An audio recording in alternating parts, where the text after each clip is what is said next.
Merci de choisir la FM Télévision, mesdames et messieurs. C'est l'heure de vous informer. Bienvenue dans cette grande édition du journal. Un incendie s'est déclaré cet avant-midi de lundi à l'immeuble Beautour. Le local 21 abritant quelques bureaux dont une imprimerie a été complètement calcinée.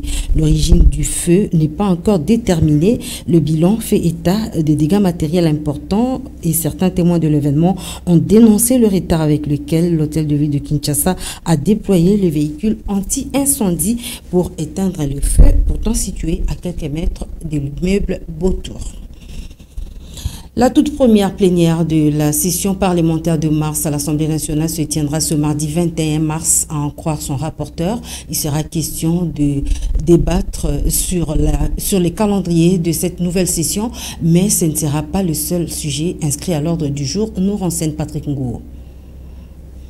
En plus de l'examen et l'adoption du projet de calendrier de cette session parlementaire ouverte le 15 mars dernier, le rapporteur de l'Assemblée nationale parle aussi de la répartition des matières en commission. Il faut dire que l'un des enjeux majeurs de cette session de mars, l'avant-dernière de cette législature, c'est la loi sur la répartition des sièges dont le projet doit être déposé le plus vite que possible par le gouvernement alors que le processus d'enrôlement tend vers sa fin.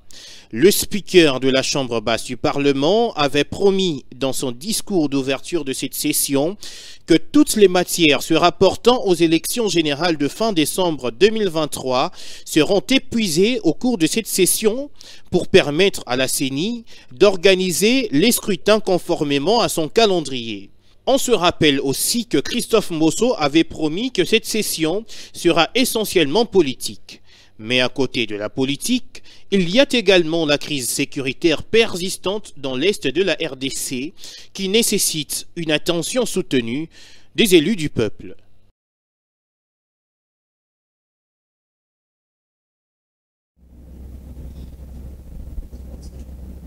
Restons au Parlement, la situation sécuritaire dans la partie Est de la RDC était au centre des échanges entre le président du Sénat, Modeste Bahati, entouré de quelques membres de son bureau, et la délégation de la Fondation des leaders pour la paix, conduite par l'ancien Premier ministre français Jean-Pierre Raffarin. Je vous propose de l'écouter.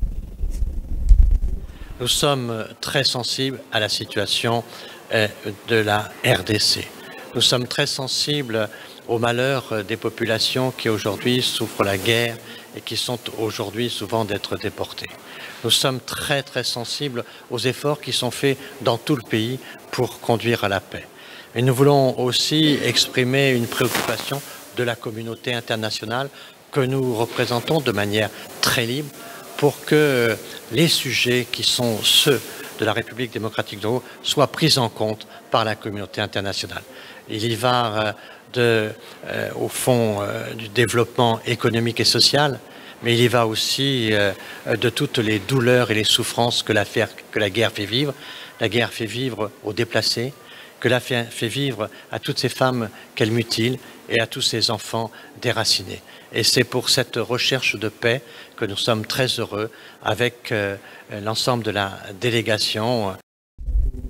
Vous le savez, le Parlement angolais a autorisé le déploiement d'au moins 500 militaires de son armée pour le Nord Kivu dans le cadre de l'agression rwandaise pour s'assurer du respect des accords de Luanda sur le cessez-le-feu que doit observer le M23 RDF. Le lendemain du vote, Félix Tshisekedi s'est envolé pour l'Angola pour un tête-à-tête avec son homologue João Lourenço. Que retenir de cet entretien? Patrick Ngouo nous relate quelque chose.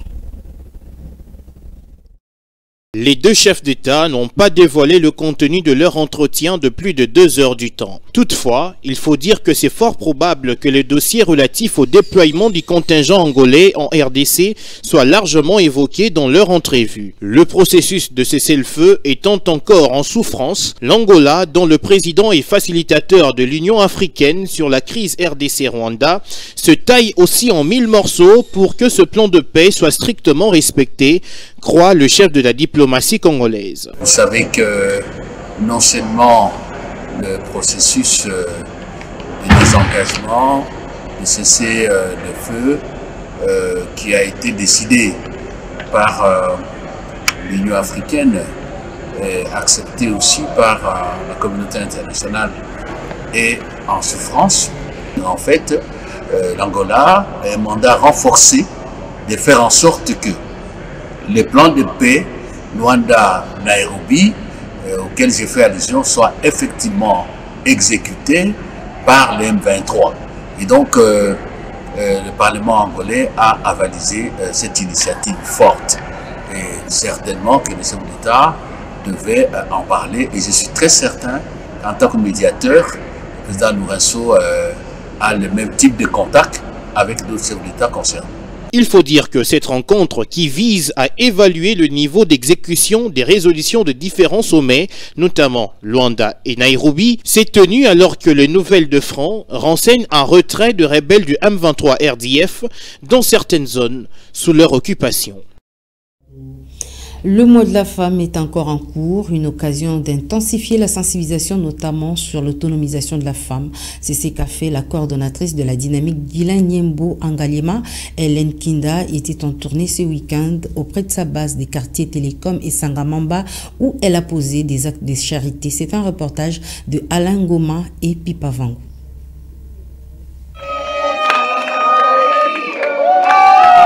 Danse, chants et cris de joie, telle est l'ambiance qui a caractérisé l'arrivée de maître Hélène Kinda, coordonnatrice de la dynamique Guilanyembo, commune de Ngaliema, dans le quartier Sangamamba le vendredi dernier, où elle est allée rendre visite à sa base spécialement aux femmes pour mieux commémorer le mois de mars dédié à la femme. Se référant au thème du mois de la femme, elle a rappelé aux femmes à être autonomes, raison pour laquelle elle a apporté son soutien financier à toutes les femmes de sa base, question de renforcer leurs capitaux pour leurs différentes activités commerciales. Je suis venue voir ma base, voir ce que les mamans voulaient que je comprenne par rapport à la situation actuelle qu'elles vivent dans ces contrées. C'est ce qui a fait que je descende. Et comme convenu, elles m'ont demandé à ce que, pour le mois de la femme, ça ne serait pas nécessaire pour elles de mettre le pagne, parce que la femme n'est pas réduite au pagne pour ces mois.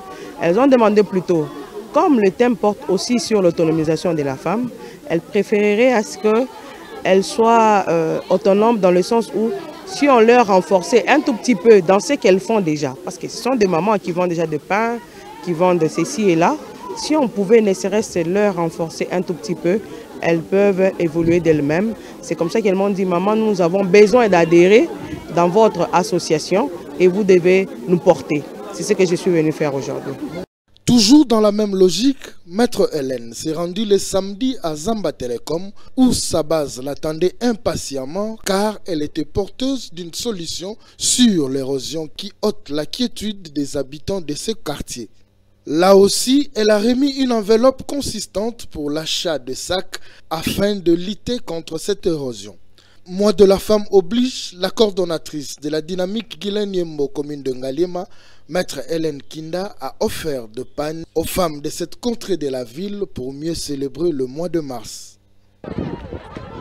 Sachez qu'au cours de ce mois dédié à la femme, les femmes de la dynamique Guilanyembo ne ménagent aucun effort pour sensibiliser la femme sur son autonomisation. C'est le cas de le dire encore avec Madame Rosine Kamwanya, membre d'honneur de la dynamique Guilanyembo, qui a échangé avec les femmes de la commune rurale de Maluku. Alain Goma et Guélor Mouya. Pour célébrer le mois de la femme avec faste, Madame Rosine Kamwanya, cadre de la dynamique Guilanyembo, a choisi communier avec sa base de Maluku le dimanche dernier. Tout a commencé par un carnaval allant de la place Le Jumel jusqu'au terrain de la maison communale de Maluku où une foule immense l'attendait malgré la pluie. Dans son message aux mamans, elle a tenu à faire voir aux femmes l'importance d'être autonome. Notre façon de célébrer la femme, c'est l'amener à réfléchir par rapport à ce qu'elle est, à la valeur qu'elle a pour le développement de la nation et de son ménage, sa famille et de la société. Donc, alors là, aujourd'hui, nous sommes venus pour célébrer la femme à Maluku. Présent à la cérémonie, le coordonnateur provincial de la dynamique Guilain Nyembo, ville de Kinshasa, Doudou Albert Ilunga, a fait savoir que la dynamique Guilain Nyembo a parmi ses objectifs l'accompagnement de femmes. On est là pour soutenir la femme et aujourd'hui il y a Madame Kamonia Rosine qui est venue pour soutenir les femmes de Maluku. Maluku, c'est un coin où elle œuvre. C'est un coin de la DGN. Nous étions obligés de venir l'accompagner, soutenir ses actions, accompagner les femmes parce que la DGN a cette mission de soutenir les femmes, mettre la femme devant pour que demain soit meilleur. Il s'y est de signaler que Mme Rosine Kamonia a offert 500 pagnes aux mamans de sa base de Maluku comme cadeau de ce mois de mars.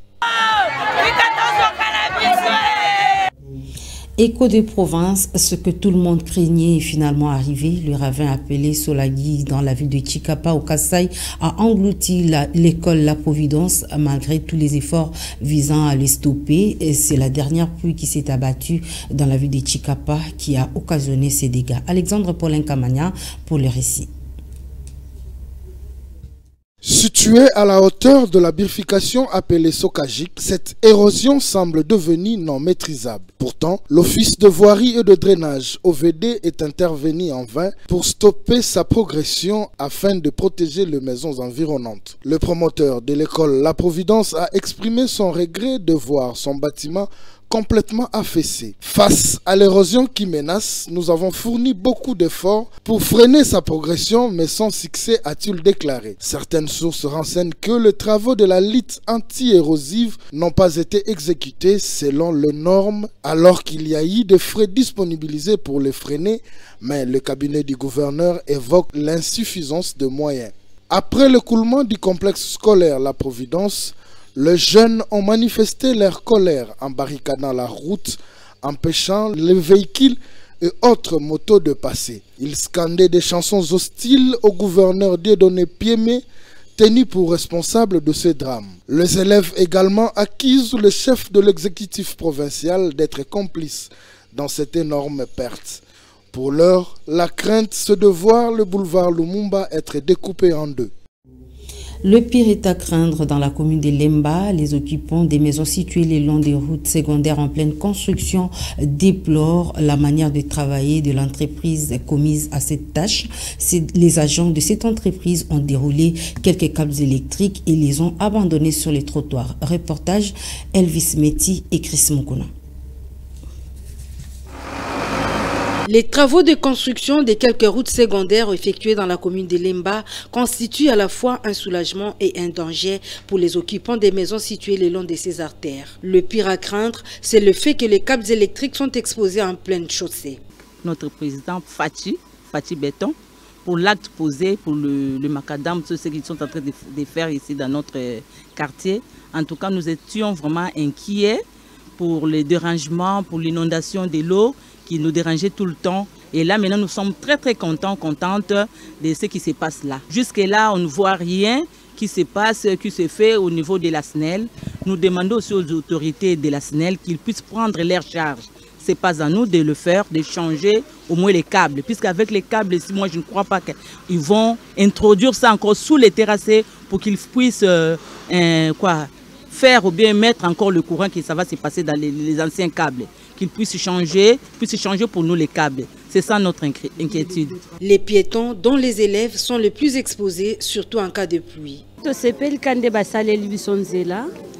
Et en plus,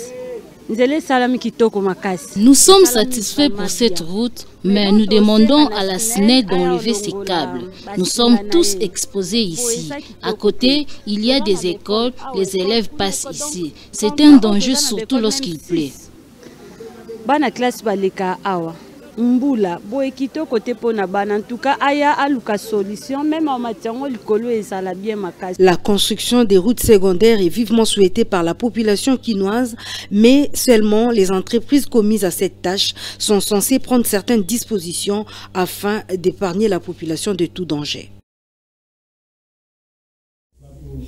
Le prix de la chikwang a pris de l'ascenseur et le volume de cette denrée qui accompagne les repas dans plusieurs familles est réduit, un effet que déplore les Quinois dans cet élément. La hausse du prix de la chikwang à travers la capitale inquiète au plus haut point les Quinois. La montée en flèche du prix de cette denrée qui constitue l'aliment de base pour les Quinois est diversement commentée. Si tu regardes de ce côté-là, on est même demandé aux vendeuses de chikwang qui ne trouvera pas une chikwang de 500 francs congolais. Un autre point de vue fait allusion à la hausse du taux des dollars. Nous sommes étonnés de cette situation. Les habitants de Bas-Congo disent qu'on achetait la chikwang à 700 et 800 francs congolais. Ils disent que tout ce qu'ils mangent provient de Kinshasa. C'est pour cela qu'ils ont augmenté les prix de la chikwang. La chikwang est parmi les aliments consommés par les Quinois. Ces derniers ont lancé un cri d'alarme auprès des autorités ayant en charge l'économie en République démocratique du Congo d'agir le plus vite que possible afin de trouver la stabilité des prix sur le marché. Mesdames et messieurs, c'est par ici que se termine cette grande édition du journal. Merci de l'avoir suivi. Excellente suite de programmes sur la FM Télévision.